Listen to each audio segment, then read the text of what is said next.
guys than those 5. It's a good note how clean his jersey was, right? At the end of that one, you mentioned it yesterday. So, Shannon, is the Patriots O-line underrated? They've been underrated all year because they don't have a Zach Martin. They don't have a Tyron Smith. They don't have a guy that's probably going to the Hall of Fame. They don't have a guy going to a Pro Bowl that's first-team All-Pro. But they were 3rd in sacks allowed. They were 5th in rushing. But all you hear about is Tom. And so that just goes to show you that he has support. He has help. Contrary to what Skip Bayless wants you to believe, that this is all Tom Brady. Oh, Tom Brady's doing this. And I already know they're going to do. I mean, he throws the ball so quick. But wait, have I spoken? Not yet. I don't think I've said a word. I know you. I know you. You can't do that around here. Sonny Michel, how'd that run game looking, Skip? Against San Diego. How about Rex Burkhead? Oh, you like Rex Burkhead?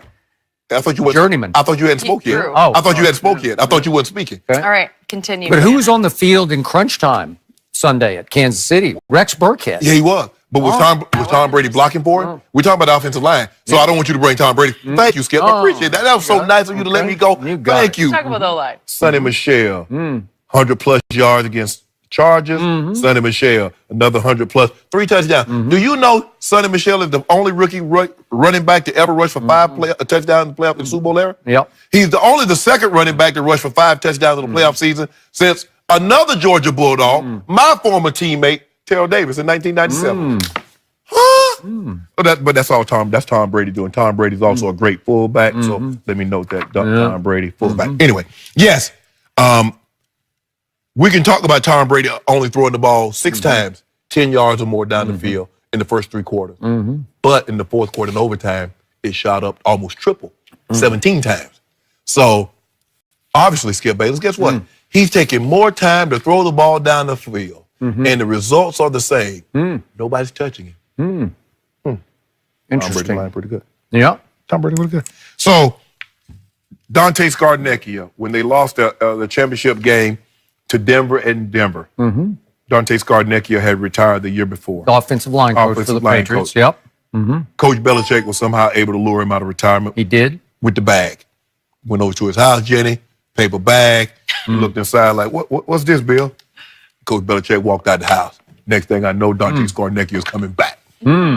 He's unbelievable. He's as good as it get at what he does. That offensive line, you don't really know. I mean, Trent Brown, Joe Tunney, David Andrews, Shaq Mason, Marcus Cannon. Yeah, they're named. But I don't think any of those guys would probably be rated top 3, top 2, top 3 at their position. But those 5 guys together, behind the Indianapolis Colts, it's hard for me to believe that there's a better offensive line, especially what they've been able to do to rush 100-plus yards and to keep Brady clean. Interesting. That's special. So how are they doing this with a Trent Brown, who was a former 7th-round draft pick that they acquired this past offseason from San Francisco? Remember, gave a 3rd-rounder, but they got back a 5th round. Yeah, it's a complicated deal. All that in the Garoppolo, that was part of the Garoppolo. But remember, they lost Nate Solder, big-ticket item to the Giants, right? That was their left tackle. Then they drafted a left tackle with the 23rd overall pick, Isaiah Wynn. And what happened to him? Second preseason game, Achilles rupture. Gone for the year. So now you're down 2 left tackles, and you throw in Trent Brown at left tackle, former 7th-round draft pick. And you mentioned Joe Tooney. He's a 3rd-rounder. David Andrews, undrafted free agent out of Georgia. And Shaq Mason was a 4th-rounder, and Marcus Cannon was a 5th-rounder. So these are not big-ticket items, any of these 5 guys right here.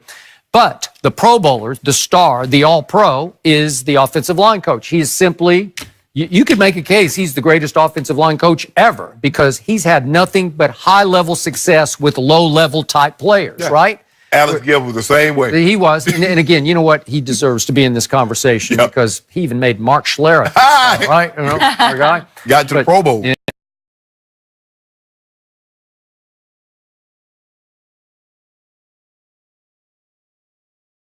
Documentary, they were called the Pony Express, and it became the Pony Excess. Yes. But it was Eric Dickerson, Craig James. Literally Pony Express. Yes, it was, But anyway, he was on that staff. That's where I first met him. And then he went with Ron Meyer to New England, and he's still there after all these years. And he seems to get better with age because he's 70 years of age, and this might be his greatest job ever, right?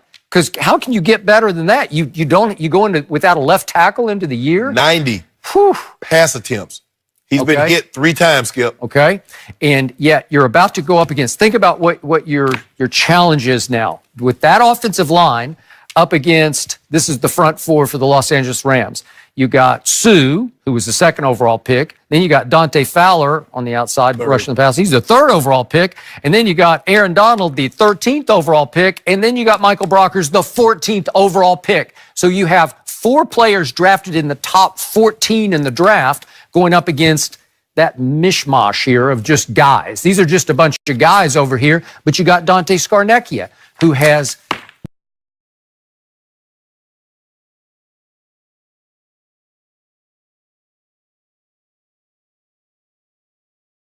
did drive them for a touchdown that cut the lead to 20-18. So then they had to go for 2, right? Yep.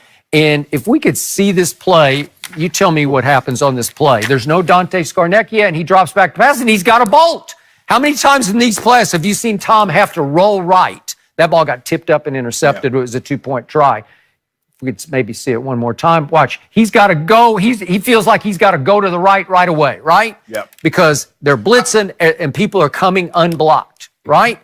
That was the moment where Bill Belichick said, we just can't do this, right? They didn't have success all day because a lot of that. He got sacked 4 times in that Malik game. Jackson and Wolf, because you had Ware and Von Miller on the edges, and Wolf and Malik Jackson was pushing the collapse. By the way, pocket. Tom had 2 interceptions that day and had a QBR, a grand total of 37, scale 0 to 100. So he had, by his standards, a pretty pitiful day. Yes. That's why Dante Scarnecchia came back out of retirement. Yep. And then what happened in last year's Super Bowl with a couple of minutes left? What happened? They're driving, I think it's 38-33 at this point.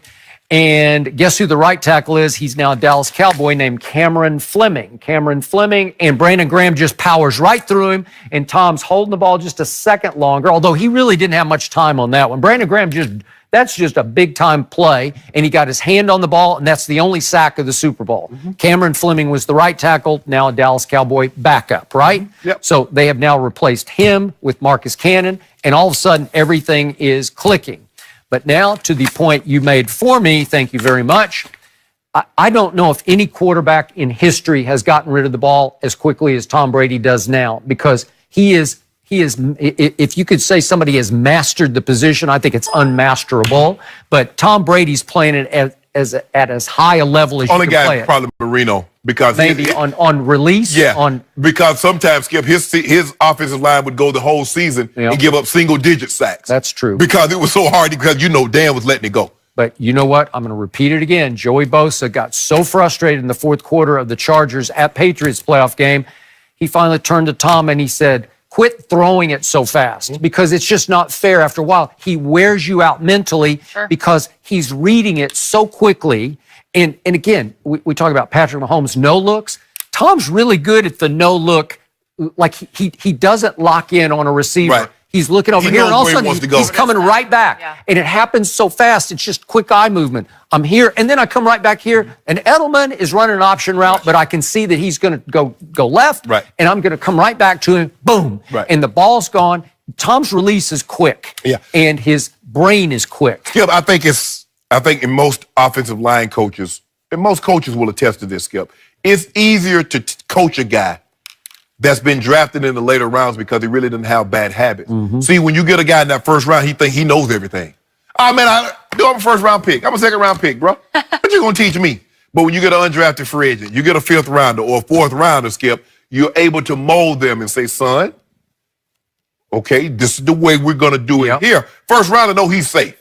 5th round pick, undrafted guy. That's why Alex Gibbs, Tommy Nalen was, I think, a 6th or 7th round pick. Mark Slareth, I think, was maybe undrafted, a 12th round or something like that back in those days. Harry Swain was a defensive lineman that they moved to the offensive side of the football.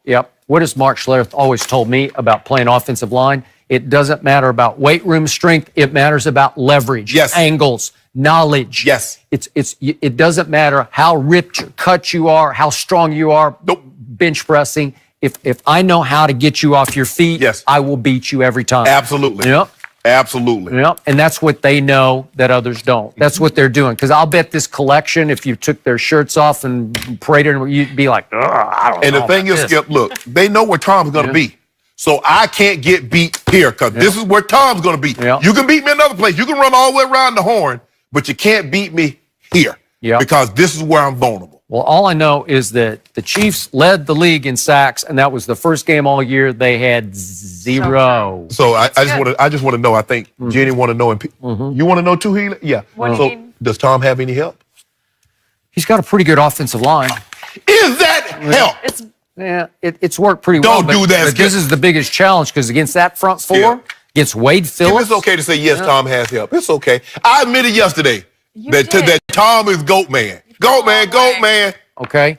Does he have a lot of help at receiver? What did I tell you yesterday? We had the great Deion Sanders in here.